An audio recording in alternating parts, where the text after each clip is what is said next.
नमस्कार दर्शक बंधु माया ममता सीरियल देखिए जबरदस्त सीन अच्छी एबे पुणी थरे आदर्श रूपसा को ठीक उचित शिक्षा देइछंती। हाँ दर्शक बंधु आपण माने आजिर भिडियोटी को टिप्पणी करी देखिले सबकिछि जानिपारे। भिडियोटी को स्किप न करी शेष पर्यंत देखिले ताहले जानिपारे।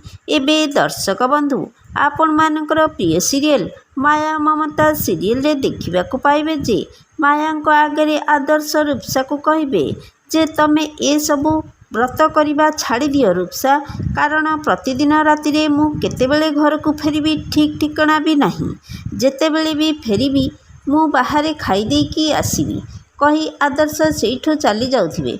हठात रूपसा मुंड बुलेई दब। रूपसा जानीशुणी तले पड़ीजिबे।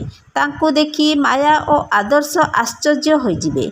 एबे दर्शक बंधु माया ममता सीरियल रे रूपसा कौन नाटक करुले ए सबु कौन आदर्श जानी पारिबे कि नहीं कमेंट माध्यम रे जणाई दियंतु। आज संध्या 7टारे देखंतु माया और ममता एबे केवल सिद्धार्थ टीवी रे।